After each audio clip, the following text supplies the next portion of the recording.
Olá, eu sou a Tami do Literatami e esse é o vídeo sobre as minhas leituras do mês de março de 2020.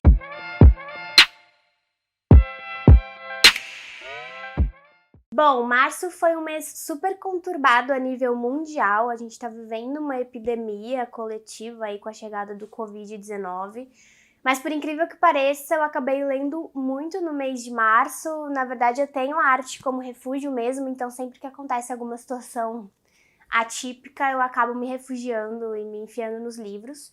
E eu acabei lendo várias coisas legais, vou conversar com vocês um pouquinho, bem brevemente, sobre cada uma delas. Eu comecei o mês lendo Mal-Estar na Civilização, do Freud, e por mais que esse título tenha muito a ver com o que a gente está vivendo hoje, não foi intencional essa leitura, veio antes disso tudo acontecer.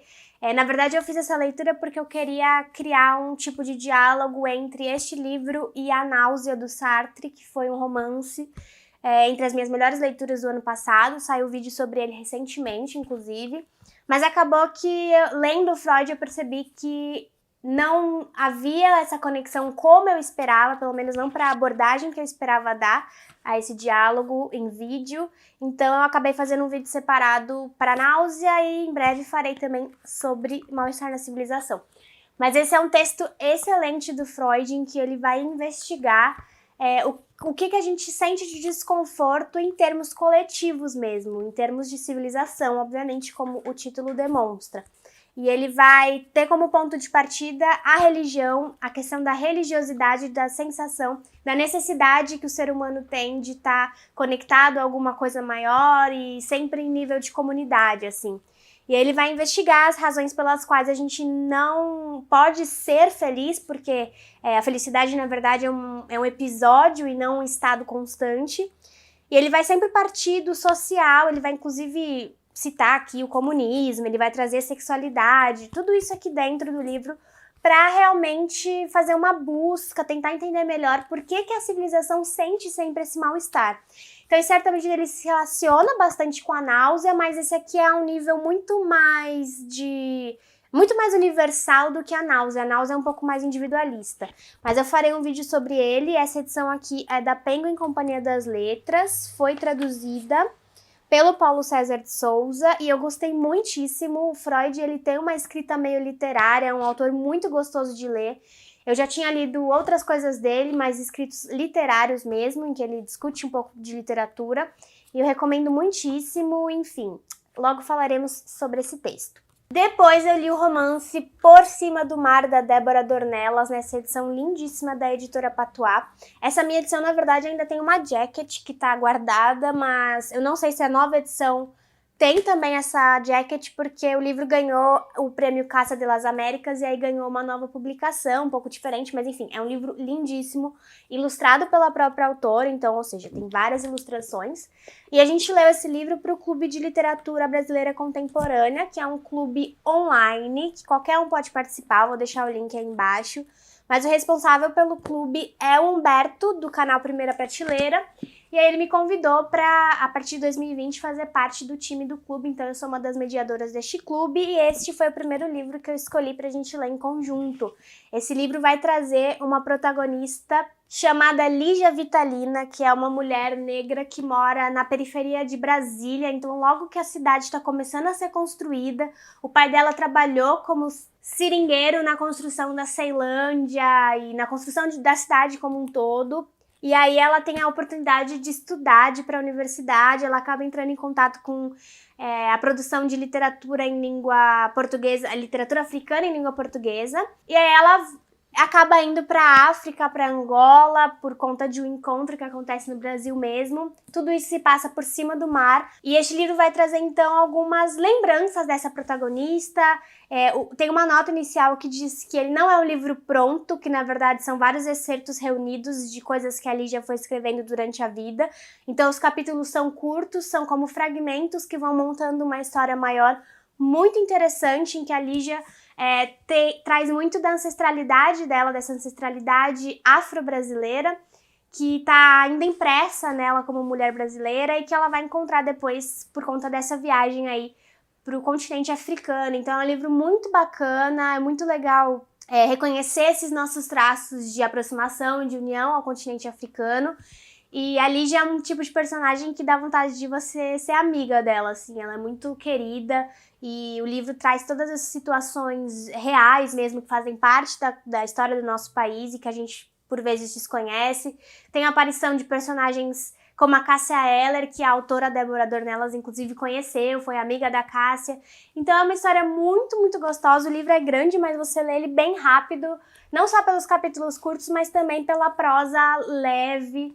E tem alguns temas bem pesados aqui, inclusive um episódio em que acontece um estupro que é muito, muito forte. Acho que é um dos relatos mais fortes assim, de estupro que eu já li na literatura. Então tem essa questão do gatilho, mas é tudo bem orgânico, sabe? É uma vida verdadeira mesmo que a gente vê se criando aqui nessa narrativa. Eu acho que vai ter vídeo sobre ele em breve também, mas você pode entrar na discussão lá do clube, que a discussão fica fixa, então mesmo que você leia esse livro depois de muito tempo, você ainda pode conversar com a gente sobre ele. Depois eu li o livro O Tempo Adiado e Outros Poemas, da Ingeborg Bachmann, que é uma autora da Áustria, então eu não sei se eu pronunciei o nome dela corretamente, mas esse livro, muito bonito por sinal, foi publicado pela editora Todavia, com seleção, tradução e pós-fácil da Cláudia Cavalcante. E é sempre muito difícil mesmo falar sobre poesia, porque a poesia ela tem essa coisa de tocar a gente muito subjetivamente. Às vezes é complicado organizar em palavras o que a gente sente, né? Mas eu vou tentar, como eu sempre tento. Esse livro, ele traz poemas muito ligados à natureza. Então, a Ingeborg, ela costuma trazer ou a natureza falando como eu lírico, ou um eu lírico que enxerga tudo como parte da natureza, assim. E eu digo árvores, folhas, o mar também está muito presente. E desse modo, ela cria uma espécie de união entre o que há de humano e o que há do que a gente separa, né? Humano e natureza, que na verdade é uma coisa só, e aí a Ingeborg junta isso tudo de novo e acaba com isso recuperando algo de original que há na gente. Então, tem poemas aqui que são muito mesmo essa coisa, tem muito essa coisa de voz, de contadora de história, sabe? Parece que você tá ouvindo uma voz antiga, sei lá, uma coisa que faz parte do universo mesmo. E isso é muito interessante, eu achei muito bacana os poemas, principalmente esses que trazem essa relação maior com elementos da natureza. Eu não li ainda o pós-fácil da Cláudia Cavalcante, porque é um pós-fácil bem longo e eu acho isso ótimo, porque é muito legal que a edição tenha se preocupado em trazer um background dessa autora que a gente desconhecia aqui no Brasil, para que a gente entenda melhor de onde ela tá falando, qual o contexto e tal.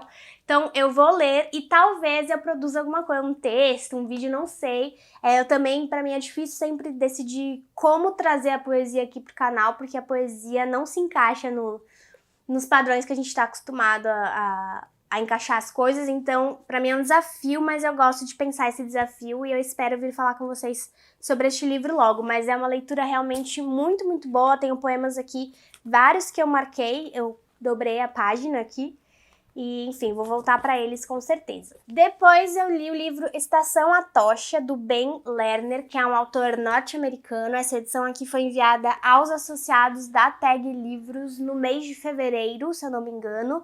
E quem foi o curador dessa edição foi a Marília Garcia, que é uma poeta que eu já entrevistei aqui pro canal, e ela é uma das minhas poetas brasileiras contemporâneas favoritas. Eu gosto muito da produção da Marília Garcia. Eu acho esse livro a cara dela, porque ele vai trazer um protagonista que é poeta e também é tradutor. Ele é norte-americano e tá passando um tempo na Espanha para uma bolsa de mestrado, alguma coisa assim, de ser mestrado ou doutorado, mas ele tá fazendo essas pesquisas em tradução enquanto ele produz a sua própria obra literária.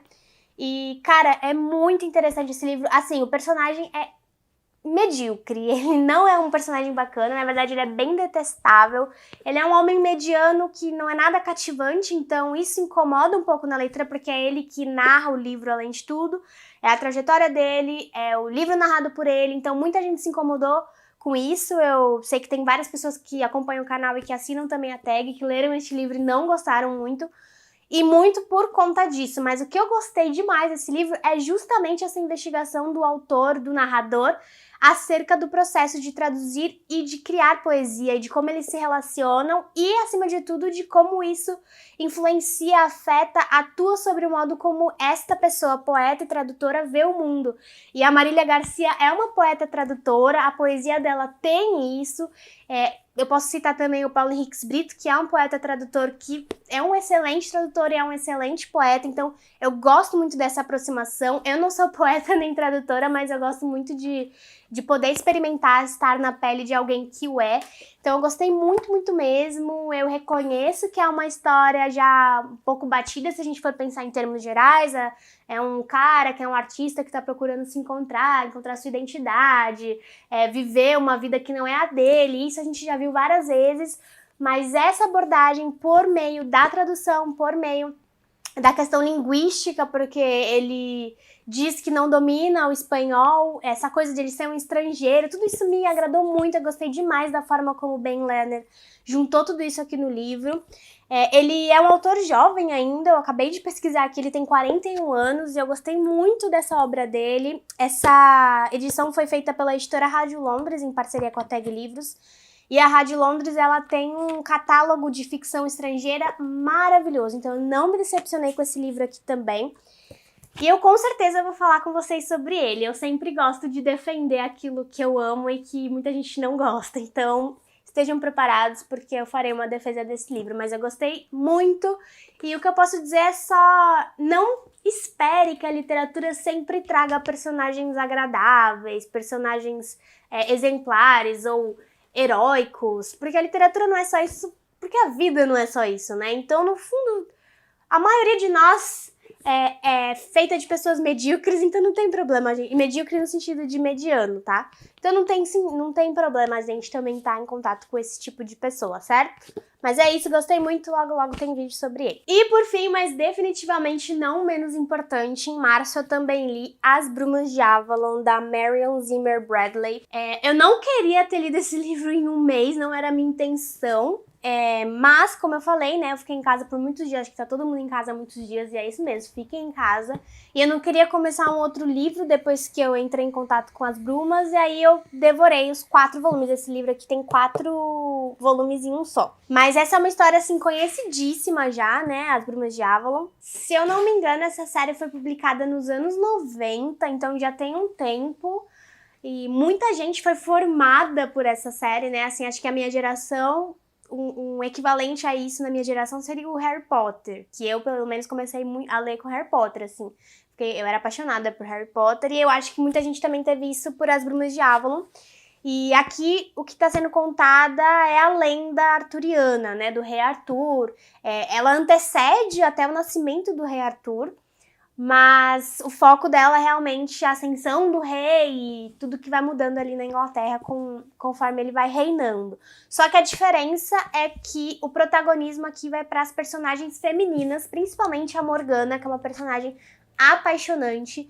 E aí tem toda essa coisa que é fantástica no livro, que é essa espécie de guerra, de conflito entre o cristianismo, que está em voga nesse momento, está cada vez mais forte nesse momento, e as outras religiões pagãs, principalmente o druismo, que é a religião da qual a qual a Morgana serve. Então ela é uma bruxa, uma feiticeira e tal. E, cara, é fantástico o que a Marion faz aqui nesse sentido de mostrar como as crenças muito radicais, sobretudo as religiosas, aqui eu lembro do Freud de novo, mas sobretudo essas podem nos tolher e nos impedir de ser aquilo que a gente é, inclusive criar guerras, e como isso cai ainda mais pesadamente sobre as mulheres. Então é um livro muito interessante por conta disso. Esses são livros, né, são 4, mas eu falo como um só porque eu li como se fosse um só. Então isso é muito bacana. Tem também toda a questão da sexualidade aqui, como ela é trabalhada como uma força motora, que é uma ideia que me agrada bastante também. Eu tava muito empolgada no começo, aí depois o último volume eu achei meio blé, assim, mas eu gostei demais. Eu acho que esses personagens aqui, acima de tudo, são muito, muito bem construídos. É o tipo de personagem que você conseguiria criar em imagem, sabe? Você conseguiria fazer uma fantasia de Morgana e todo mundo te reconheceria, porque ela tem uma personalidade super forte e que vira e mexe vai voltar na sua cabeça depois que você já tiver terminado de ler. Eu terminei de ler esse livro ontem à noite, então não tem nem 24 horas que eu finalizei. Eu geralmente espero um tempo, bastante tempo, para falar sobre os livros, né? Os vídeos sobre os livros costumam sair depois de vários meses que eu os li. Mas nesse caso, enfim, gostei muito, fiquei encantada mesmo pela história, pelo imaginário todo. Mas a gente vai falar mais sobre isso no vídeo que eu gravar sobre este baita calhamaço aqui. Então, acho que é isso que eu tinha a dizer sobre As Runas de Avalon e sobre os livros que eu li no mês de março. Foi bastante coisa e ainda bem que foi bastante coisa, porque eu precisava mesmo manter a minha cabeça ocupada para me manter sã. Ainda não tem vídeo no canal para nenhum destes livros, infelizmente, mas isso será resolvido em breve. Então acompanhe aí o canal, se você tiver interesse em saber mais sobre alguma dessas leituras. Comenta aí embaixo o que você leu no mês de março, eu quero saber se você leu algum livro que eu já li, se a gente leu algum livro em comum.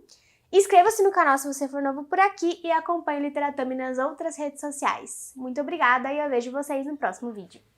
Tchau, tchau!